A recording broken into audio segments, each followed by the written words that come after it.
Good evening. This is Mae Brussell.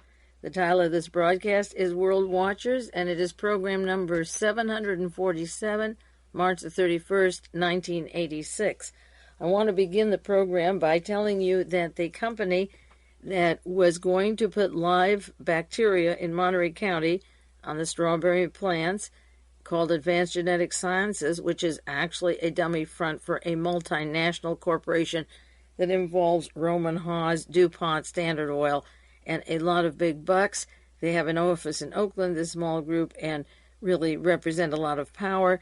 The Environmental Protection Agency this week took away their permit for testing, at least temporarily, because they were caught lying about where they tested before, how many trees were tested, that the effect on the trees showed sickness, and that they were supposed to not spray outdoors without permission, and they did, and they were caught with all these lies, and as a result, they're trying to blame the news media for their problems, when the truth is that in February, a unidentified whistleblower, his name hasn't been given out, I mentioned him last week, he's an employee that used to work there, who said he was going to be the fall guy because the sprays were dangerous. He testified in Washington.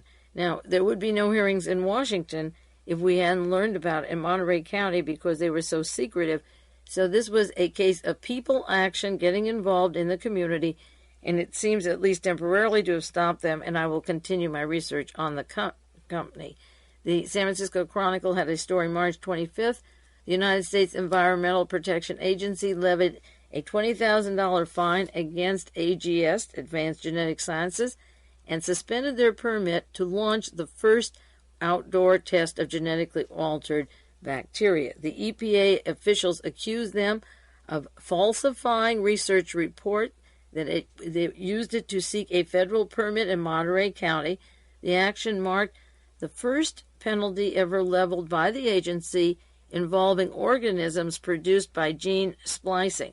Now, this is a company that had first time in the world that genetically altered bacteria was going to be put onto food in the open air and released to the elements. And it's a first that this agency involving organisms and gene altering was caught lying. That's how dangerous gene altering is. It began, or was most famous, with Joseph Mengele, but here we have it in California related to multinational, lot of money and big firms wanting to turn it into a $20 billion industry. The Oakland company, according to the San Francisco Chronicle, had already received federal and state permits to conduct their open test until this whistleblower came along, and he exposed the fact that the company had sprayed their organism on 45 fruit and nut trees in Oakland, California. Oakland is a predominantly black area. They had a greenhouse, and they let the spray put out in the open where air and wind, by their own admission, could cause problems, and air and wind is on the open roof. They were supposed to use the greenhouse. The article goes on, other field tests this summer can measure the ability of bacteria to form colonies outdoors. However, to company scientists, they have to wait with frostband until it gets colder. Of course, they did have to admit that they tested bacteria on 45 dormant cherry, peach, apricot, plum, pear, and almond trees that was supposed to be inside a greenhouse last February and actually was conducted outdoors on a roof. The trees were not dormant. The open-air experiment was in direct violation to environmental protection rules, and the report was knowingly false. Now, the company moved in secretly. Nobody in the county health department knew about it, or the supervisors. What were they hiding? And they had already tested it, even though they moved secretly into this area. They'd been testing it since February. The head of the company, President Joseph Boucard, and that's the same man I talked about last week, who flies in from Belgium back and forth from Europe and won't put this in Belgium to test it, but wants it in the Salinas salad bowl of the world. He said at no time did the company knowingly falsify any information. And, of course, that is a lie because he assumed or thought the Environmental Protection Agency would believe that the testing that was inside, but they never said that it was outside. They just assumed it was inside because that's where the permit was for doing it elsewhere. And it's a play on words because they're guilty, and that's why they're permit has been taken away.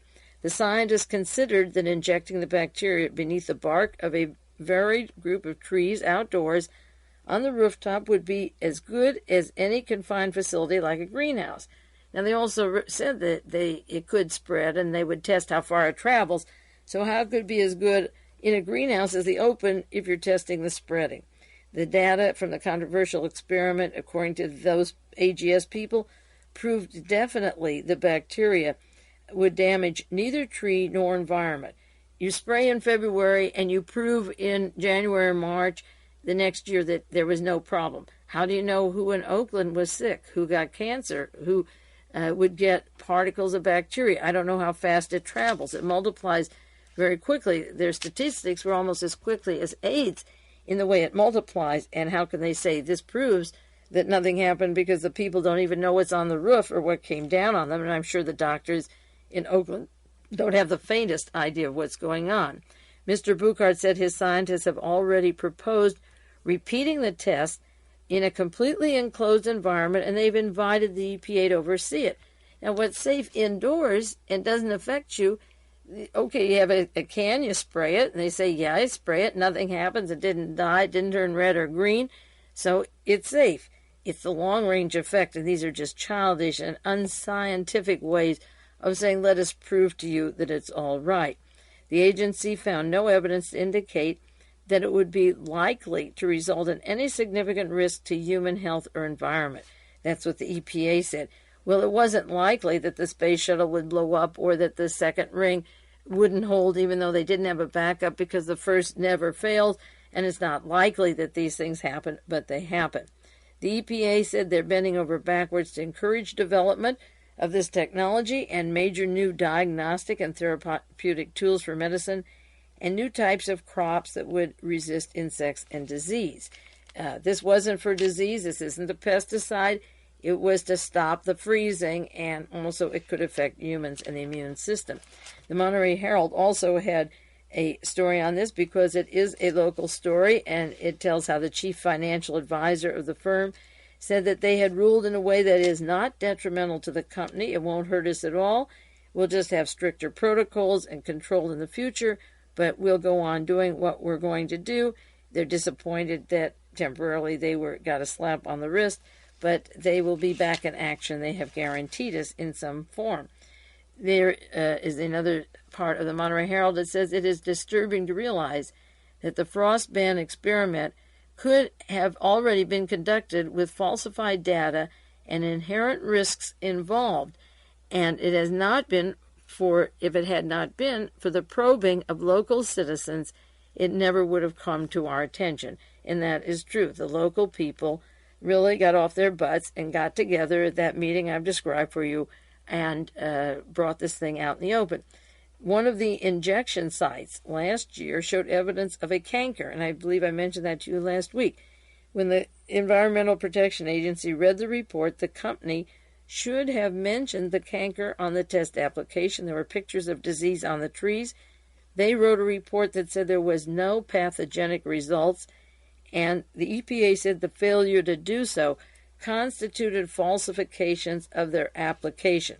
Mr. Buchard said that while we're disappointed that temporarily we'll be delayed with frost ban, we have full confidence that we will continue and proceed later, and his problem, again, is due in part to allegations in the media. We have to restore the confidence of the scientific community. Well, what confidence would you give the scientific community if the same people behind this organization were behind IG Farben and the scientists at Auschwitz and at the other places where people were experimented on for purposes of the government before and then came to this country and incorporated themselves into corporations and medical schools and scientific institutions? Now, there have been several articles about up in Washington, Annenford, Washington, the testing of the nuclear release into the air. One article from the San Francisco Chronicle, huge World War II radioactive legacy. 340,000 curies were released in Washington state. They knew that they came out of smokestacks in 1945. Out of the chemical plants, hundreds of thousands of curies of radioactive iodine from the Hanford nuclear reservation in the early 40s, and the government locked up the information about these tests. And last month, 19,000 pages of records about environmental effects on Hanford from the time it was established in 1943 to 1985 were declassified. Now they have to test problems in the area near the nuclear facilities, because a while back the farmers were complaining by the Columbia River that they had deaths, birth defects, sheep and livestock that were sick, and the wind would go downward, and they were concerned about their own health. So if you leave matters to the scientists, they are experimenting on you, and you find out years later that iodine falls to the ground, that it's consumed by grazing animals, that it enters the human body. It could come through milk, and people who might have gotten sick might have moved away, hundreds of them, and went other places, and there was no record that they were the victims of a purposeful test. Another article from a world watcher in Oregon who sent me so much good material. This is from the Oregonian, March 14th, 1949 Hanford release called Intentional. Now, there's the Department of Energy, so you trust the EPA, you trust the energy, and Mr. Bugard says with AGS, trust the scientists, okay? And in this case, the scientists were working for intelligence purposes with the new CIA in 1947-48. They were releasing this material, and they were studying what would happen when these nuclear devices get in the air, and they wanted to establish, in quotes, their methodology for intelligence purposes. The excuse is if you have to work with the Soviet Union, and if they exploded a nuclear device, we have to find out what happens. So they tested humans and animals and released radioactive vapor up in the state of, in Oregon, the Hanford Nuclear Reservation that affects Oregon and Washington State, and let this vapor out in the air that is very, very dangerous and could cause thyroid and other problems. This idea that the scientists or the government agents, the Environmental Protection Agency, Protection, is like the Department of Defense, their Department of War, and the Department of Experimentation. And now they're going into the Indian Health Service, because many Indians live up that way in Oregon and Washington, and check out the Indian tribal public health facilities. And the Center for Disease Control out of Atlanta, Georgia, will go up and do the work. They come in and do the wipe up, and the Department of Energy can do the experiments, and then they come in later and can work on how many people were sick, how many have thyroid or defective children or stillborn, and so forth. A very dangerous situation, because our government experiments on us all over the place. In every kind of institution and public facility that you can imagine, there are records of them experimenting on us. It is them against us, and the excuse is that someday you'll fight the Soviet Union, and meanwhile 1 out of every 5 people here has cancer. I just want to do one item on the investigation of the Challenger, because I've done so much in the past few weeks, but there was an article in the LA Times this past week that various engineers and people working with the space program are angry at William Rogers because he seems to want to find a blame for the problem. Maybe you saw this article, or maybe you didn't. The tone and manner of the Presidential Commission investigating the Challenger disaster is drawing a lot of criticism from the engineering community and from the Defense Department. They use the word witch hunt because here's one Professor James C. Williams, Dean of College of Engineering at Carnegie Mellon. The investigation seems to be drifting in the direction of the witch hunt, and that's not constructive. Of course, the Mellons are very big into the Heritage Foundation, and I've done programs into the link of the Heritage with the demise of the shuttle as an excuse to build, put the money to the Star Wars and to the new airplane, the transatmospheric airplane, and then make the shuttle private, and then they can do their own experiments and so forth in privacy without anybody butting in. So out of the Carnegie Mellon group, they're objecting to this witch hunt. Another person, Robert Cooper, a former Assistant Secretary of the Defense, a former NASA official, says they're looking for a smoking gun. William Rogers has already said that the NASA decision-making is flawed. Well, they should look for a smoking gun. There were suggestions right off the bat that that was murder, that 7 people died that didn't necessarily have to die, and the people that sent them up knew that those conditions might almost guarantee their death. And this isn't an engineering problem. I mentioned that last week and the weeks before. This hasn't got to do with parts. This has to do with decisions made to try and push parts that don't work under those conditions. So another former scientist from University of California was complaining. He's also a scientist for the Air Force. There aren't two answers, right and wrong, guilt or innocent. I think that's the way lawyers approach things in courtrooms. Well, in this case, there are answers of right or wrong, because if they all waited till it was the hottest day, if there was no cold, if there were no problems with the machinery, if all the parts had been checked out and right, if there weren't a long list of problems that they set it up with that, then you would say this is beyond our control. It just happened that way. But given all the flaws and all the indications that somebody didn't even want this ship to ever get off the ground, or that the shuttle programs would be put on hold while they got contracts for new ones and for other Star Wars and other matters, it isn't a question of machinery or engineering, and they want it to be that way. Again, a professor from MIT, Gerald Wilson, is saying that there's too much interest in the news media and that the investigative process is ruined by the media. The media is the whipping boy at the Watergate trials, at the Korea Gate, at many of these sensational investigations. They are sensational because of the flaws that took place. And when the media covers it, if the media finds this live bacteria that they've already sprayed and lied about, it's the media's fault. If the media finds a problem with the decision, with the minds of the people that forced the shuttle to go, then the media is at fault. So that's a good whipping boy, and they used it one more time. Now, Libya is in the news, so I thought I better do a little material on that. All week we have seen this Libyan story unfold, and the American ships go right to the Gulf of Sidra, where they can provoke a reaction. It's similar to Ronald Reagan and the Korean airline crossing over that safe space into Russia to provoke a shootout as an excuse for more weapons, the deployment of the Pershings, the MS, the Star Wars. Here is Caspar Weinberger in the newspaper. He's got a chart. He changes the pages like they do in grammar school. 2 years ago it was Grenada, and you saw a huge airstrip where the Russians are landing with their big planes. So we have to go in and kill Maurice Bishop and take the airstrip. We find out it's really for the tourist business as planned originally. He holds a chart for Honduras or for Guatemala a long time ago, or Nicaragua and Angola or Afghanistan. He's always got that chart. It's getting so tiresome, and he has that little picture of the Gulf of Sidra. The San Francisco Chronicle had a list of about 18 different events that brought a deterioration into the relationship with Libya and the United States, and all of them are really ridiculous. I'm not even going to spend time listing them. A couple of them.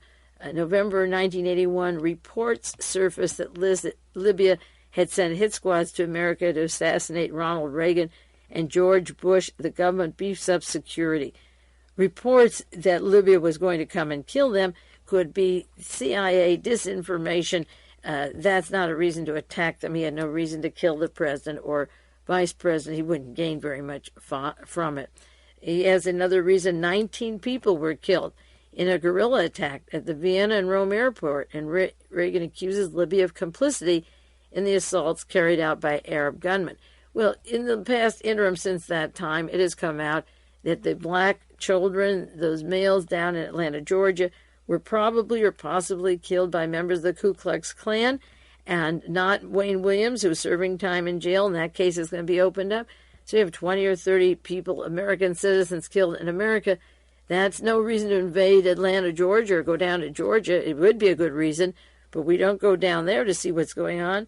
And Jonestown, when the people cried for help and there were deaths down there, American citizens, we certainly had no interest in them. It can't be because 19 people were killed in Vienna and Rome that we are spending over $1 million a day that we don't have over there in Libya. And we're constantly, we build Khadafi up. Carlos worked with the CIA, and Mr. Samuel Cummings of Interarms and Edwin Wilson and Frank Turple, and they hired people, the Green Berets, and the Defense Intelligence Agency was sending the material in the Defense Department from China Lake in California and Texas and Houston, all over. We have worked with Khadafi, and he was trained by Otto Skorzeny, one of Hitler's top people, So what is this little scene that is going on?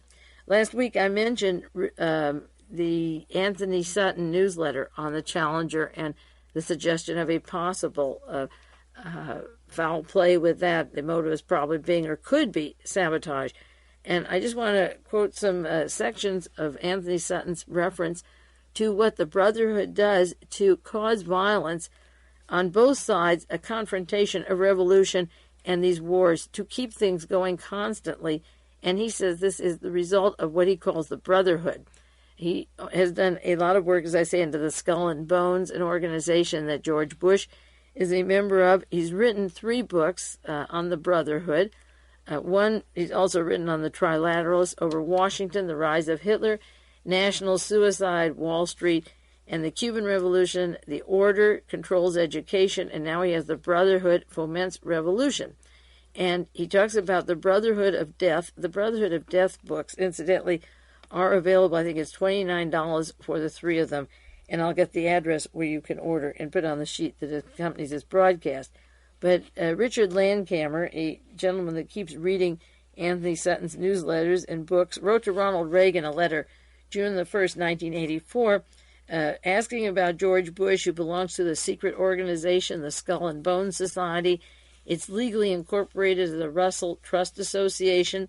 And he talks about Bush's role in the Order and the Order's role in creating war and revolution, that this is how they work. This organization that he says where these people like George Bush stand naked over coffins and so forth, the Skull and Bones thrives on death and confrontation. And Landcamer wrote a letter to Honorable Ronald Wilson Reagan, June 1st, 1984, and he talked about, quoting Anthony Sutton's work, on the creation of war and revolution, and he says the operational history of the Order can only be understood within a framework of a process whereby conflict creates history. The practice by the Order of supporting both right and left persists down to the present day, and this would be applicable to Khadafi, who allegedly is left that we support, but who really belongs to the very far right. In his book, he says, in fact, there is another largely unrecorded history that tells a story different than what our sanitized textbook does.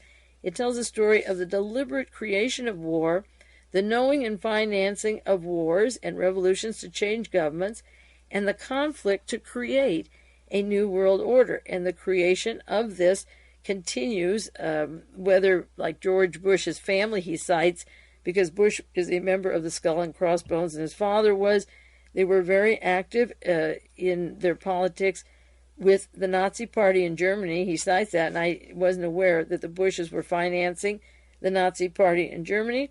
And then they were involved in the early development of the Soviet Union, and then they were behind the scenes vaguely in Angola, and then Bush was active as the UN ambassador in Communist China, and now he wants to send atomic weapons to Communist China. And the theme of these books that Anthony Sutton's written are on the conflict of the same people working together, such as Otto Skorzeny, who worked for the CIA, and Adolf Hitler, can train Gaddafi when he's a young man, and the CIA can send him his weapons and the things that he's shooting the Americans with, and they make him out to be a leftist while they create this little monster out of a laboratory, sort of, and then send all our fleet down there to confront him for whatever reasons, and I'll go into what I think a couple of them are, that are pretty complex.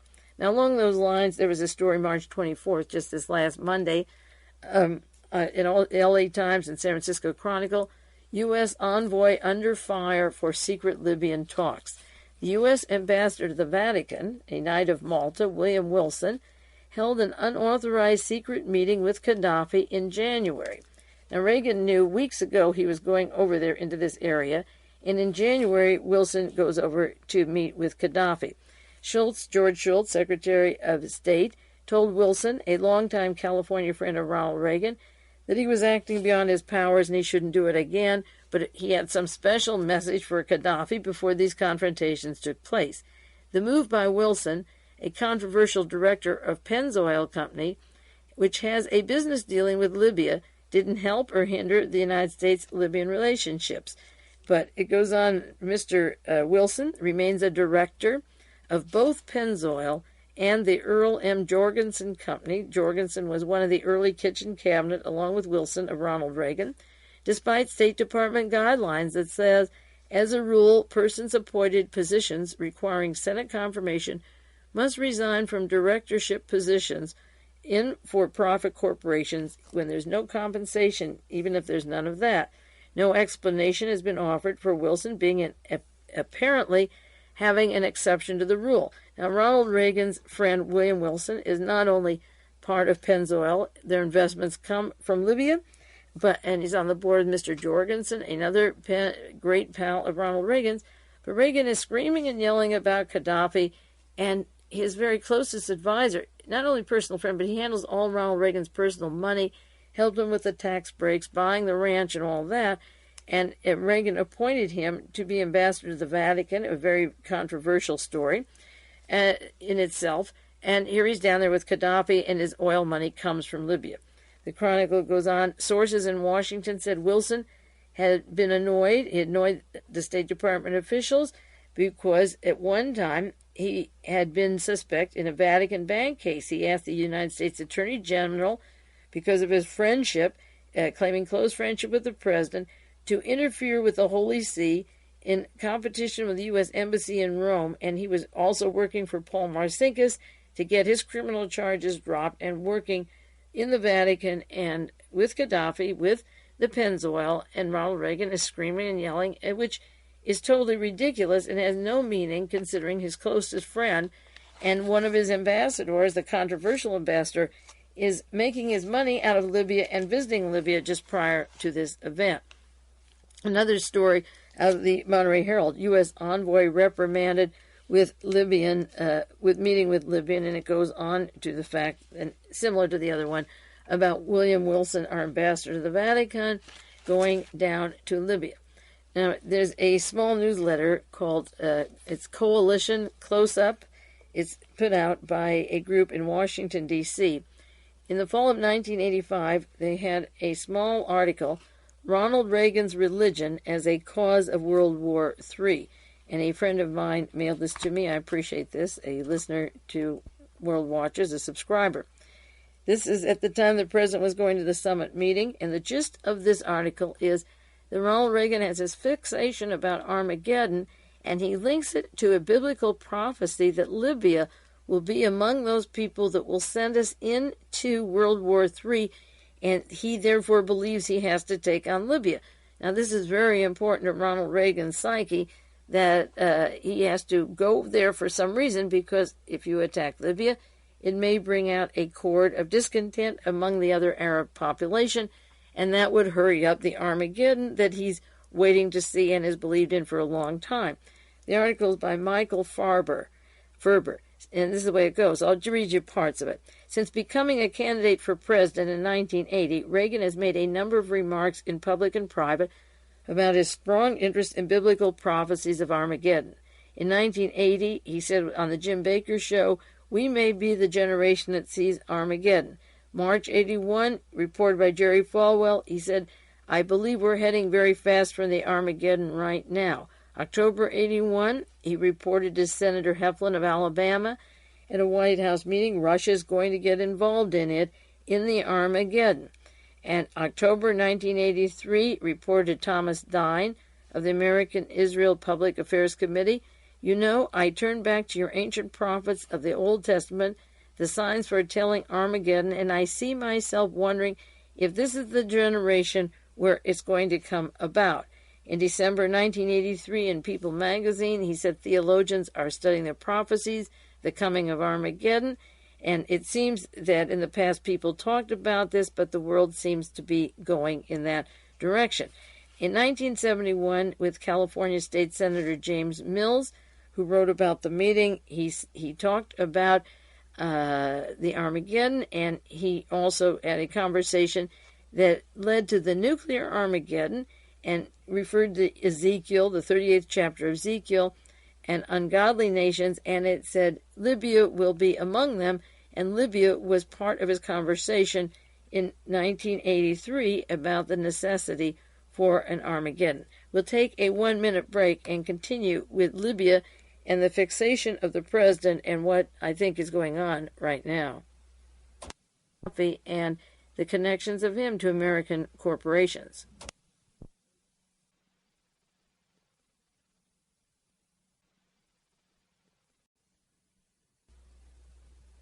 This is Mae Brussell. It is the second half of a 1-hour broadcast, World Watchers, in case you just picked it up. It is broadcast number 747.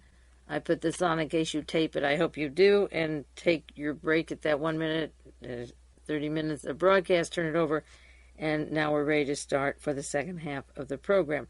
Getting back to those quotations, Ronald Reagan had said to this particular person, California State Senator James Mills, do you understand that? Do you understand what I'm saying? The day of Armageddon isn't far off. Do you understand the significance of that? Libya has now gone communist, and that's a sign that the day of Armageddon is coming. When Mills pointed out that Ethiopia was not among the ungodly nations, Reagan said, I think it is inevitable. It's necessary to fulfill the prophecy that Ethiopia will be one of the ungodly nations that go against Israel. Then later he said, everything is falling into place, Reagan went on. It can't be long now. Ezekiel tells us that Gog, G-O-G, the nation that will lead all other powers of darkness against Israel, will come out of the north, and he considers the Soviet Union to be the biblical Gog, G-O-G. The Aryan nations refer to the Zionist group, the Z-O-G, as the evil force, but he has the G-O-G, which is the biblical problem of Soviet Union, and Reagan wants to fight the Soviet Union, the Antichrist, and, of course, Libya. According to this particular person, said that Reagan talked quite a bit about that. The article goes on, in scanning biblical texts for signs of the times, it would be worrisome enough, but Jerry Falwell and the electronic preachers are adherents to this, and they worked out forms which they call dispensationalism, based on the book of Revelation, and lurid pictures of tribulation and warfare beginning when the Soviets invade Israel, a nuclear holocaust against the Antichrist Soviets, the rapture whereby good Christians will be rescued and taken to heaven, and so forth.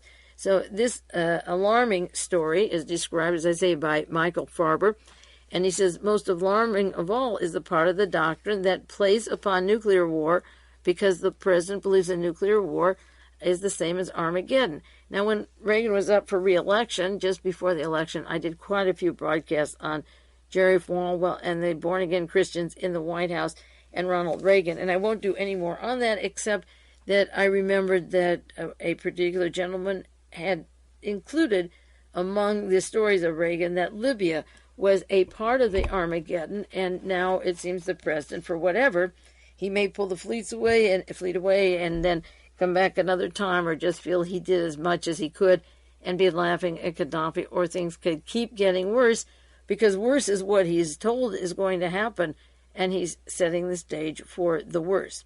Now, there is a story in the Washington Times, January the 2nd, titled, Libyan Link to American Bid for United Kingdom Firm Inflames Debate. That's kind of a confusing title. I don't want to confuse you on it, and I have many articles. In essence, this writing style is really wrong the way it says it. In essence, there was a big conflict in Great Britain because Margaret Thatcher, the Prime Minister, wanted contracts for the British Helicopter Company, the only one they have, to go into the hands of American Business Consortium.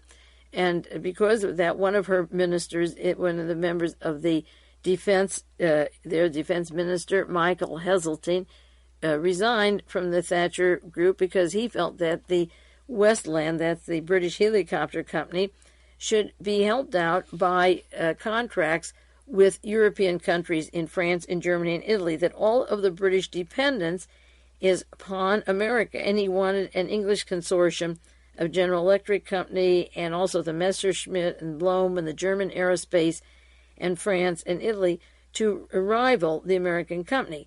And the American company that got the contract was Sikorsky, which is United Technology. Now, George Bush used to be chairman of United Technology. He's still, not George Bush, Alexander Haig. It's even worse, and he's still close to United Technology. And, of course, Haig is a protege of Fritz Kramer, co-partner back there in Washington with Daniel Graham of Star Wars, and United Technology did in fact win the contract. But United Technology is joined in the bid. It was a partnership bid by Fiat of Italy, the company which is partially owned by Libya. Khadafi owns 13% of Fiat, which is interesting, and I haven't seen this in many other papers. Now, Fiat is Mr. Agnelli, Angelli. Agnelli is one of the executives of Kissinger Associates. He also is a Knight of Malta, and he's the head of the Fiat company, of which Khadafi owns this huge percentage, 13% of the Italian auto business. So that could partly explain why Mr. Wilson from the Vatican is running down for Agnelli or so forth with their investments, or talking over what Ronald Reagan's going to do and whether it will or will not hurt Khadafi. It may be a street theater fighting kind of an incident where behind the scenes they know full well what they're doing, but they're keeping us in the dark. In fact, the Sikorsky company, which is United Technology, and Agnelli did get the contract, and this article says it was controversial because it goes on to say the British feel almost as strongly about Colonel Khadafi and his Libyan government as the Americans do. So they had a confrontation and a death at the Libyan embassy in 1983. So the revelations that Libya owns 13% of the Fiat, and Fiat just won the bid for the British helicopters, caused quite a stir, but it is still settled down, and the British accepted, and Khadafi has a hunk of the contract to make British helicopters.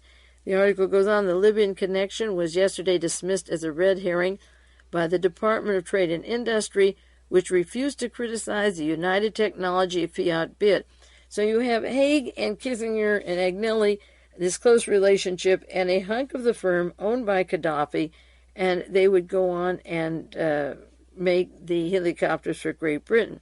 The article goes on, Fiat already owns the engines of the Tornado fighter bomber, and the Libyan connection may have swung the decision of Mr. Hazeltine to leave the department there, he argued, because maybe he didn't feel that Khadafi's money or interest should be tied up into British helicopters and so forth.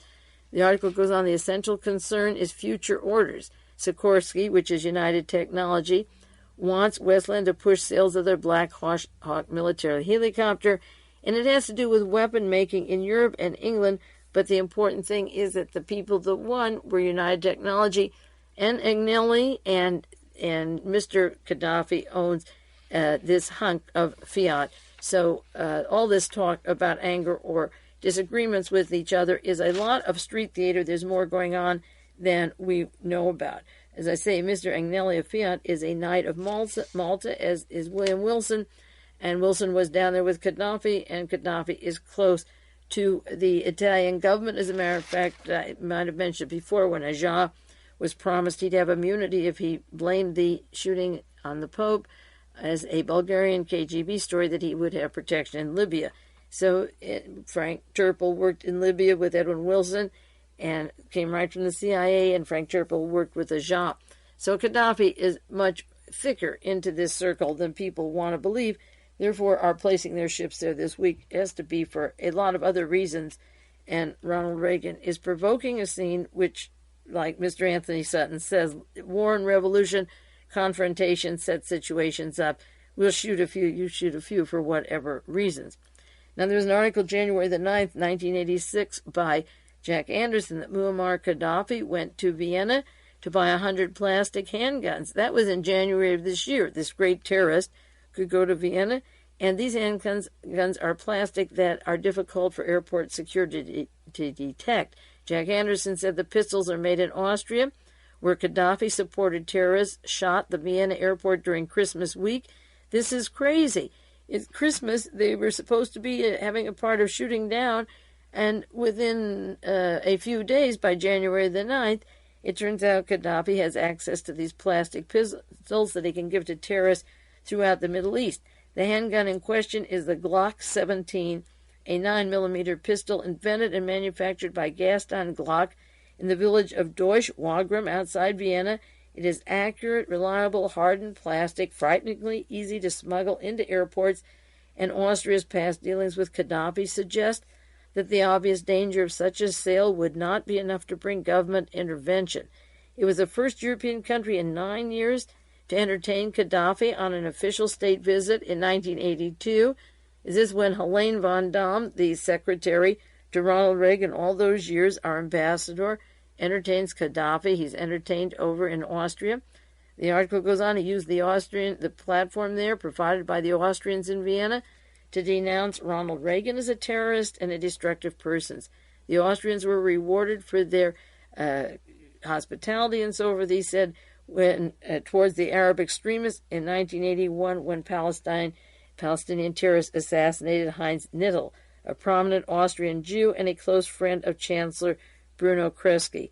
Kreisky complained to the PLO and Arafat and pointed the finger to Abu Nidal and offered to send anti-terrorist specialists to Vienna and to the Austrian police, but the Mossad, the Israeli Secret Service, learned that 2 Palestinians had actually been sent to assassinate Anwar Sadat in Vienna and to kill Kreisky, and that they weren't sent for the other purposes, so they happened to kill a Jew, a close friend of the Chancellor. Instead, what a confusion of identity of trying to get Sadat, who got it later, and to kill the Chancellor, but they did get the Jew and not the other 2.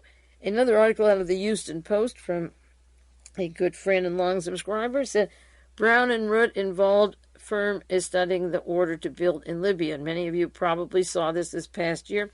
Brown and Root is a large firm that does cement and construction work that supposedly could put cement around Vietnam, around the world 3 or 4 times for the profits they made. I believe Lady Bird Johnson is on the board of Brown and Root, and George DeMohrenschildt, Lee Harvey Oswald's contact, was getting his paychecks and checking into Brown and Root as his cover for some espionage when he was working with Lee Harvey Oswald, and he'd go to Brown and Root in Houston, Texas.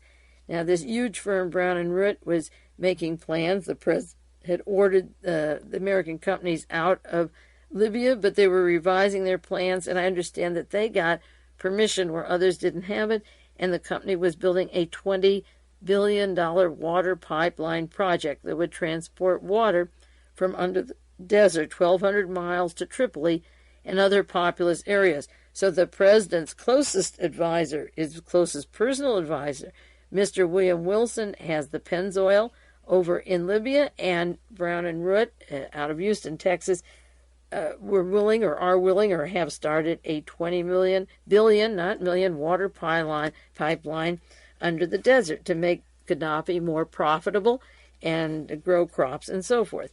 Now, Brown and Root, as I understand, were not affected by the orders for their irrigation project. It's one company that was allowed to go through. The president's orders were going to determine how much compliance they had to have, and they said the construction firm, Brown and Root, already has operations in Libya that include oil field service work, and they serve as engineers and project managers on water. At the present time, we have less than 20 citizens in Libya. This was as of January 1986, but Mr. Wilson has the Pennzoil, and the Brown and Root, very heavy in the Defense Department and to the CIA and government agencies, has a project for $20 billion in water. If Gaddafi's such a terrorist, dry him up. Why build water plants for Gaddafi? Another article, December 13th, 1985, about the shootout in Rome and Vienna, because this is one of the reasons Ronald Reagan has for setting up a confrontation, or the front reason. The article says 3 days before the attack on the airport in Rome and Vienna, airlines around the world were warned that a group of Libyan-backed terrorists were sent to Europe that would have actions for the holidays, and information was made available by intelligence and police organizations, including Interpol, that a wave of terrorist hijackings and terrorist operations would take place. This was the New York Times, December 31st, 1985, that there were warnings, and the Italian named Madrid as a possible problem, Athens, Nicosia, Cyprus as possible targets, but Interpol knew that there were a group of Arabs that were going to create a situation, and of course the airports weren't any more secure. The lobby you can't help but getting through the lines in some ways you should be able to detect these terrorists. The article from the New York Times said that they were told that it was a breakaway faction of the PLO headed by Abu Nidal, and that name is going around like Carlos the Jackal, and he's supposed to be living in Libya, supported by Khadafi, and this was the excuse for getting angry at Khadafi because of Abu Nidal. But as I will point out in a few minutes, he also has been in the United States just recently, like Stefano Delle Chiaie. We have no shortage of terrorists. They come and go. And he was here for heart surgery earlier when he wasn't such a bad terrorist, but he was here for facial surgery after he was a bad terrorist.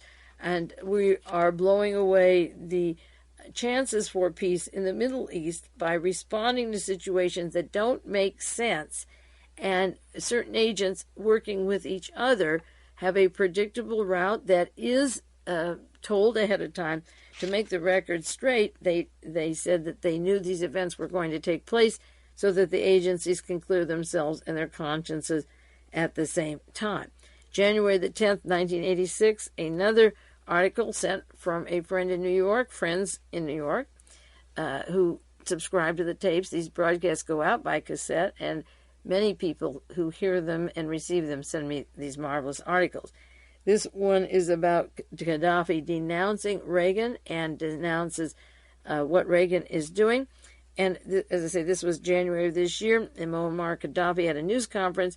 He said the United States is a stinking, rotten crusader, and he threatened Mediterranean security, and he does not want the United States there threatening this security, and he wants to end their military presence in the region.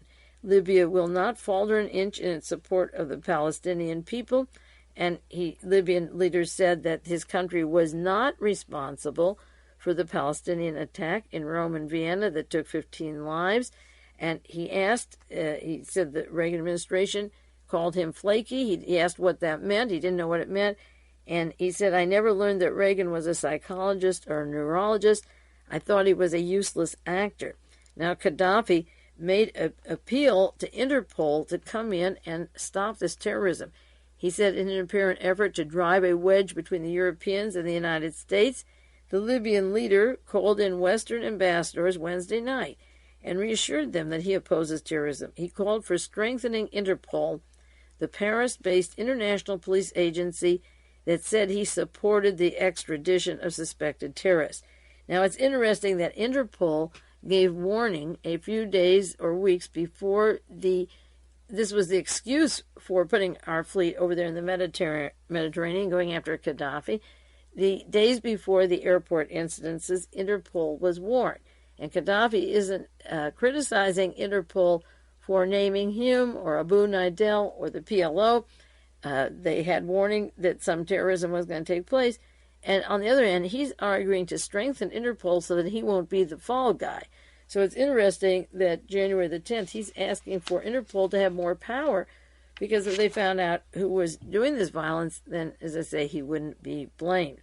Another story in the New York Times, December 28th, Dutch police said Interpol issued a warning on possible terrorist attacks at airport. So on the one hand, as I say, the Interpol is saying these things will happen, and Gaddafi is saying, I wish Interpol would do more work, and therefore I believe that even though they had indication that violence was going to happen, that maybe Gaddafi didn't know that much about it, or until after it happened, and he keeps getting the blame. Another story in the San Jose Mercury, November 25th. The United States State Department was informed in advance of the plans to assault the hijacked Egypt Air aircraft in Malta and offered to contribute U.S. forces if needed. Now, this is another act of terrorism, not the one at the airport in Rome or Vienna. This had to do with the Egypt aircraft that was hijacked. And again, there's information that they knew in advance. And there's a quotation here, asked whether U.S. cooperation extended when helping the Egyptian commandos who reportedly had flown to the airport on two U.S.-made Egyptian Air Force C-130 transports. George Shultz said, it's none of your business at this point. The U.S. intervened, but again, this story says that the U.S. knew in advance of the plans to assault the hijacked aircraft, and that evidently they do get warnings, but it's something that must be wanted to happen. It happens. And is it, like Anthony Sutton says, a setting up of war and revolution back and forth? That seems to be working very well. Another article of January the 14th, 1986, terrorist Abu Nidal was in the United States. This is the one that said he slipped into the United States for a heart operation in 1977, and he recently had plastic surgery in the United States.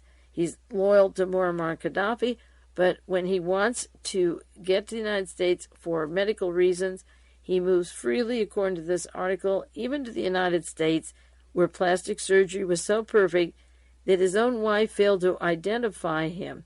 She had him talk to her because she didn't identify him from the plastic surgery that was done in the United States to save his face.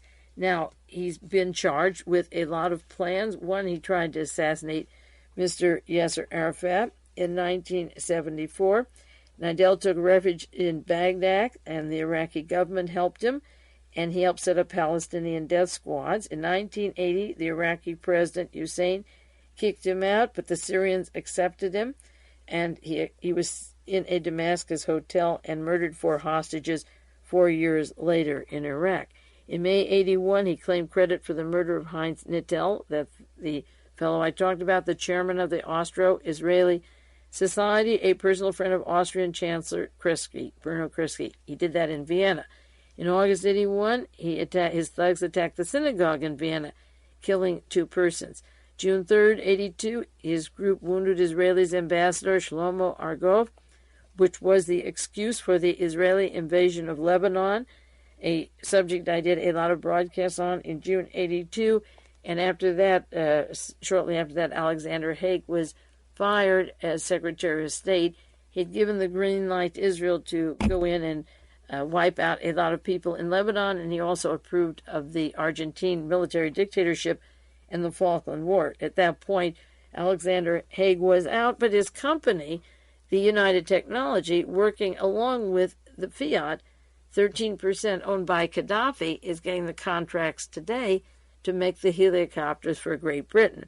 So Haig still has a finger in this international scene in ways that we don't know how much stock he has in United Technology, but as being a former president, I'm sure it's quite a bit. Nidal, in August of 82, used machine gun, pistols, and grenades and attacked a defenseless person or patrons of his Jewish restaurant in Paris. 6 were killed, 2 Americans. Now, I cite these activities because this person, Abu Nidal, is somebody who's been linked to not only to the Israeli Mossad, who acts as a provocateur, as an excuse for the Israeli invasion of Lebanon, but who can come to the United States to get surgery and get his face changed, and then leave to go about doing what he's doing. And the excuse for the fleets in the Mediterranean, the excuses are that Nidal is a close friend of Gaddafi. Now, in the book Stefano Delle Chiaie, which is an interesting book on terrorism, published by the Anarchy magazine in London, there's a story of one of the world's most dangerous terrorists. And Delle Chiaie, according to recent documents, has been close to the United States. He's been in and out of Miami, and I'll cite some sources if I have time this evening or next week on his role, of course, with Licio Gelli, with the P2, with the Bologna bombing. Ronald Reagan's excuse for all of the money we're spending, all the time we're spending, the news media, people going on and on about Libya, they get so absorbed into it. It isn't terrorists we're worried about. Abu Nidal comes to the United States. Stefano Delle Chiaie comes to the United States. Francisco Pazienza was talking about his visits here to the United States. We have terrorists that are protected from World War II and current members of death squads that are protected, although one was arrested last week, and I'll go into that in a little bit, and the story of Michael Sindona. But we have articles of the murderous Abu Nidal. It's out of the Los Angeles Times, January the 1st, 1986. His viciousness should lead us to try to deal with Arafat. Because Nidal is vicious, we should deal with Arafat. And then I'd say the hypocrisy that we don't even want to know who killed young people in Atlanta, the Atlanta killings, and we have these serial murders going on all over the United States women, prostitutes, and gays, and black children, these death squads that are wiping sections of our population out, and yet we zero in, like if it's Adolf Hitler or Abu Nadel, or for many years it was Carlos the Jackal, until his role with the CIA was practically without any doubt written up and documented over and over again. Newsweek, January 13th, as a story for sheer viciousness. Abu Nadel had few rivals in the underworld of terrorism. And as I say, we have plenty. The Jim Jones story with the CIA and our Defense Department is just as much terrorism. We select and decide the news stories and create. Sure, Nadel is bad, but is he used by the Mossad, as the allegations go, to set off terrorism in the Middle East, that the Israelis can invade Lebanon?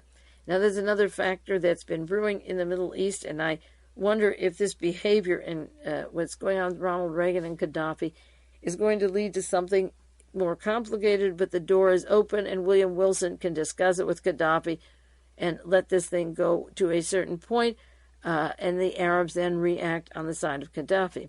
The B'nai Messenger had one article just this past week, but I've read it in 2 or 3 other newspaper articles that Israel is very worried about Syria.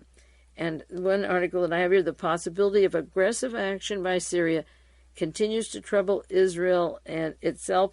The political and military leaders are concerned. They have to look at this staging. Evidently, Syria is putting weapons and visible signs of war and attack on the border and making Israel very nervous.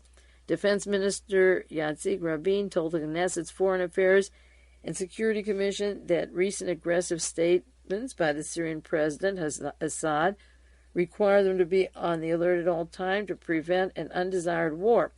Now, I'm wondering if there's a chance that stirring up the Arabs by Ronald Reagan will cause the Arabs to line up with Gaddafi, who hates Israel, and create the excuse for Syria to go into Israel. It'll be interesting to see if that happens, but Syria and Gaddafi are very close, and if they get enough Arabs stirred up, Gaddafi can't hurt Israel from that far away, but certainly Syria can, and that may be the next step. Now, I have a breakdown of several organizations that work with the United States Defense Department and with Gaddafi, and suggest that we have set him up for what I call that war revolution, that Contra action, where the people there in his military are given the training by us, and then we step in because they are attacking us, and we've gone into their territory, and it is a total diversion from all the many things that are troubling this country right now, with the deficit and the budget and the trade imbalance. I don't have to list them all. Now, there's a newsletter called Investigative Leads. And interestingly enough, and because the LaRouches are so much in the news, this is published by Lyndon LaRouche, and it was published in December of 1982, 3.5 years ago. And I'm not reading the opinions of the authors of this article. I'm reading the information that is available. They give their sources of information, and it has to do with Gaddafi and Libya.